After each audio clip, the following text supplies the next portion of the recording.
సాదరంగా ఆహ్వానించేస్తున్నాము. వనమాలి గారు fantastic lyric writer, మనకి ఎన్నో బ్యూటిఫుల్ సాంగ్స్ని అందించారు వారు తెలుగు సాహిత్యానికి. వారికి స్వాగతం పలుకుతూ requesting him to please speak a few words. Sir. Thank you అండి. అందరికీ హాయ్. ముఖ్యంగా ఈ సినిమాకు సంబంధించినంత వరకు నాకు ఇద్దరే పరిచయం. ఒకటి ఫణి, రెండు హేషం. నిజానికి ఈ సినిమాలో నాతో 2 కవితలు రాయించాడు ఫణి, పాటలు కాదు. ఎందుకంటే అలా రాయించాలంటే చాలా ఆ టేస్ట్ కూడా అలా ఉండాలి.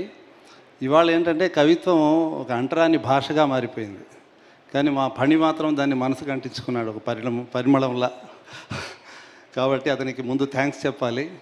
అలాగే హేషం 2 ముళ్ళు లేని గులాబీలు లాంటి 2 బాణీలు ఇచ్చాడు. దానికి ఏదో కొన్ని అక్షరాలు మేము ఏదో సెంటులా చల్లాం అంతే. ఆల్రెడీ ఆ పాటలో ఆ బాణీల్లోనే ఆ మ్యాజిక్ ఉంది. అందుకు అతనికి థ్యాంక్స్ చెప్తున్నాను. అలాగే పుష్ప లాంటి ఒక మాస్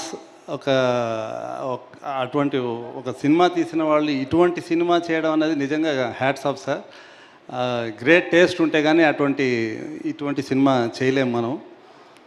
యాజ్ ఏ రైటర్గా నేను ఫణి గురించి కొన్ని మాటలు చెప్పాలనుకుంటున్నాను. ముఖ్యంగా ఈ సినిమా కోసం నన్ను పిలిచినప్పుడు అతను చెప్పిన కథ విన్నప్పుడు నాకు చాలా అమేజింగ్గా అనిపించింది. 2-3 డైలాగులు నేను ఒకసారి పంచుకోవాలనుకుంటున్నాను. రేపు సినిమా చూస్తే మీరు ఎలాగో వింటారు, కానీ ఆ ఫ్లోలో కొన్ని క్యాచ్ అవుతాయో లేదో తెలియదు, కానీ నాకు ఈ వేదిక మీద పంచుకోవాలని మాత్రం అనిపిస్తుంది. ఒక 2 నిమిషాలు తీసుకుంటాను.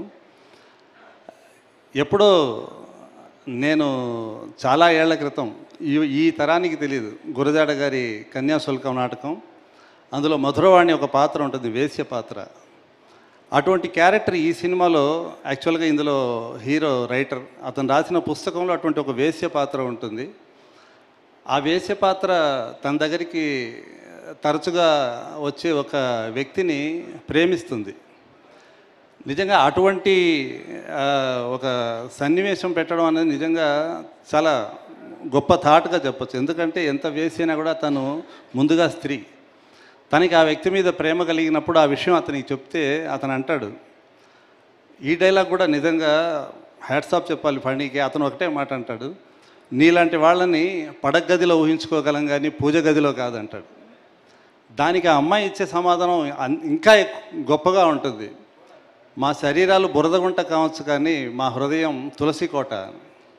నిజంగా హ్యాట్స్ ఆఫ్ ఫణి.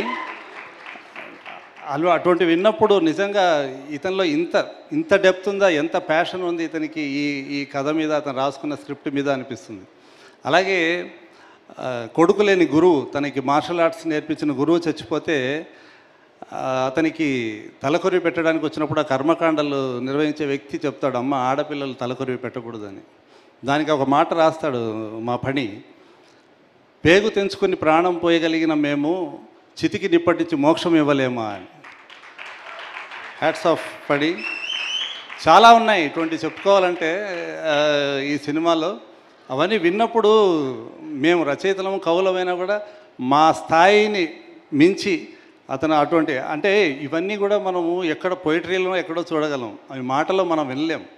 అటువంటి మాటల్ని అంత పవర్ఫుల్గా అతను చెప్పడం అన్నది, ఇందాక సుమ్మగారు చెప్పిన డైలాగ్ కూడా, మగవాళ్ళ ప్రేమకి తాజ్మహల్ లాంటి పాలరాతి సౌధాలు భాగ్యనగరాలు ఉంటాయి, మాకేముంటాయి, మా ప్రేమలు మిగిల్చిన జ్ఞాపకాలని హృదయంలో సమాధి చేసుకోవడం తప్ప అని. షాజహాన్ సమాధిలాగా ఆ తాజ్మహల్ కడితే మేము మా జ్ఞాపకాలని సమాధి చేసుకుంటున్నాం అన్నవి ఇంకా బోల్డ్ అని. మీరు సినిమా చూస్తే ఇటువంటివి చాలా ఎంజాయ్ చేస్తారు. యాక్చువల్గా ఇలాంటి రాయడానికి పెన్ను పేపర్ పట్టుకుంటే సరిపోదు, అమ్మాయిల మనసు పట్టుకోవాలి ఖచ్చితంగా. ఆ మనసు పట్టుకుని అద్భుతమైన మాటలు రాశాడు ఫణి.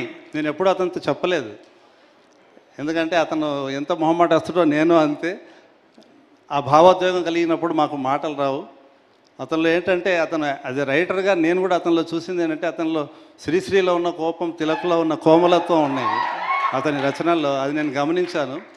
నిజంగా హ్యాట్స్ ఆఫ్ మణి. నేను ఈ సినిమాలో ఒక పాట, చాలా పాటలు రాశాను, దాదాపు 1000 పాటలు రాశాను, ఎంతోమంది డైరెక్టర్తో పనిచేశాను. కానీ ద అమేజింగ్ డైరెక్టర్, రైటర్, నా మనసుకి చాలా దగ్గరైన వాడు. ఇంకా ఇది ఎక్కువ చెప్తే పొగిడినట్టుంటుంది, కానీ నేను ఇంతసేపు ఎప్పుడు మాట్లాడలేదు వేదిక మీద. ఈ సినిమా గురించి మాత్రం నాకు ఫణి గురించే ఎక్కువ మాట్లాడాలనిపించింది. చివరిగా ఒక్క మాట, ఈ సినిమా చూస్తే రేపు అమ్మాయిలు ఈ అనంతిక క్యారెక్టర్లా ఉండాలనుకుంటారు, అబ్బాయిలు ఇలాంటి వ్యక్తిత్వం ఉన్న అమ్మాయితో జీవితం గడపాలనుకుంటారు. తెలుగు సినిమా మాత్రం ఇలాంటి డైరెక్టర్ని కావాలని కోరుకుంటుంది. Thanks. Thank you sir, thank you so much. Yes, June 20వ తారీఖున మనందరం థియేటర్కి వెళ్ళి సినిమా రిలీజ్ అవుతుంది, తప్పకుండా చూద్దాము.